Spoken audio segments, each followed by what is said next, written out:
Hello students, welcome to all in social science class once again. Dear students, today in this module we are going to read about Muhammad Ghori, who invaded India after Mahmud Ghazni. Okay, let's get started. Dear students, there was a small kingdom of Ghor in Afghanistan. This kingdom was ruled by Muhammad Ghori. He conquered Ghazni and handed over Ghazni to his brother. Now he decided to attack India to expand his empire. The main aim of Muhammad Ghori was not to loot the great wealth of India.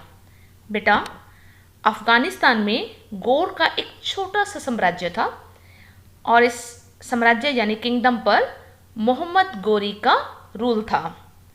Mohammad Ghori ने गजनी को जीत लिया और अपने brother को hand over कर दिया, यानी मोहम्मद गोरी ने गजनी एम्पायर को जीतकर उसे अपने भाई को सौंप दिया। अब अपने इस एम्पायर को एक्सपेंड करने के लिए उसने इंडिया पर अटैक करने का डिसीजन लिया। मोहम्मद गोरी का मेन एम इंडिया की धन संपत्ति को लूटना नहीं था। The students, let's discuss about the establishment of Islamic Empire in India. Muhammad Ghori was a founder of Islamic Empire in India. He captured Peshawar, Lahore and Sindh. Prithviraj Chauhan defeated him in the first battle of Tarain. But in the second battle of Tarain, he defeated Prithviraj Chauhan and took over Delhi and Ajmer. Mohammad Ghori Bharat में इस्लामी साम्राज्य का संस्थापक था, यानी India में Islamic empire का founder Mohammad Ghori था। उसने पेशावर, लाहौर और सिंध पर अपना कब्जा कर लिया और तराइन की फर्स्ट बैटल में यानी पहली लड़ाई में पृथ्वीराज चौहान ने उसे हरा दिया था। बट तराइन की सेकंड बैटल में उसने पृथ्वीराज चौहान को हराया और दिल्ली एंड अजमेर पर अपना अधिकार कर लिया। Without conquering Kannauj, the dream of Mohammad Ghori to establish an Islamic empire was incomplete. A battle took place between the Muslim and the Rajputs. King Jayachand was defeated and Muhammad Ghori occupied Kannauj and Banaras. Muhammad Ghori did not have a child of his own, so he put his territories under the charge of his trusted slave and general Qutubuddin Aibak.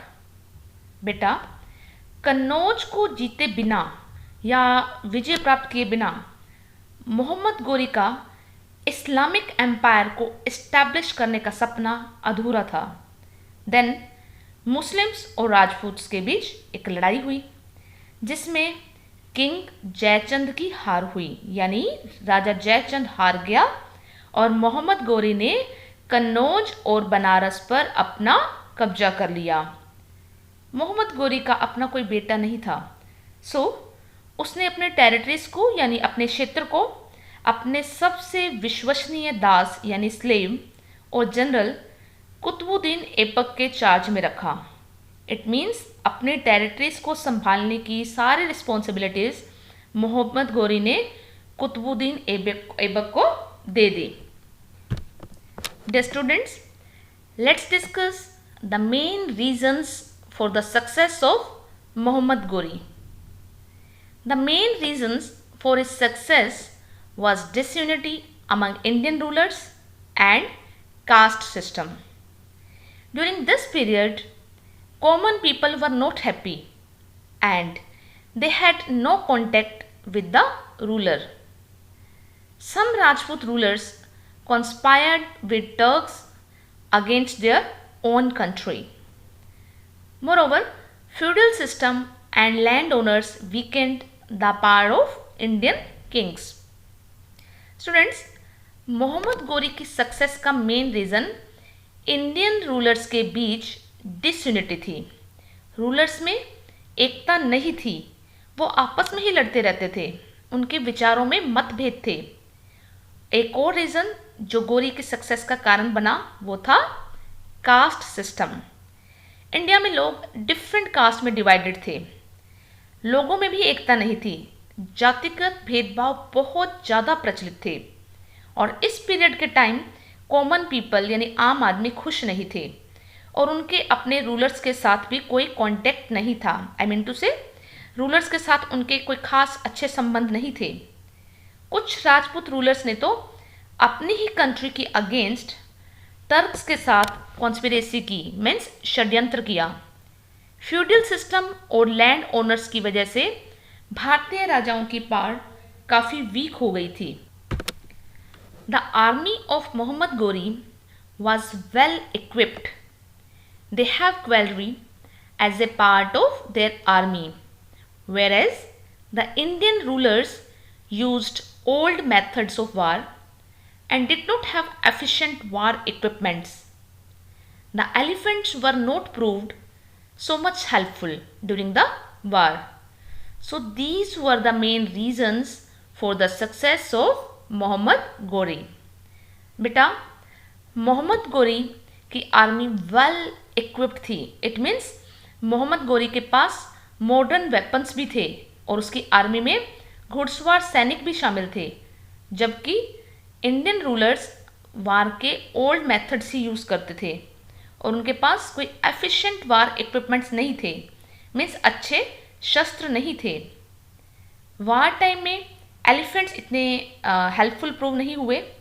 सो बेटा, ये सब reasons Mohammad Ghori की success का कारण बने। Dear students, Mohammad Ghori got success in every invasion, but he was not successful for conquering Gujarat. The ruler of Gujarat, King Bhim Dev, gave him such a crushing defeat that he could not dream of peeping into Gujarat again. Students, you know, Mohammad Ghori को हर आक्रमण में success मिली, सफलता मिली, but वो गुजरात को जीत पाने में successful नहीं हुए। मोहम्मद गोरी गुजरात पर विजय पाने में सफल नहीं हुआ। सो गुजरात के राजा भीमदेव ने उसे ऐसी करारी हार दी कि वह फिर से गुजरात में झांकने का भी सपना न देख सके। So dear students, this was all about the chapter. In this chapter, we have studied how did Turks invade India and established a Muslim empire in India. Thank you. Have a fantastic day. Stay blessed. Stay happy. Bye-bye.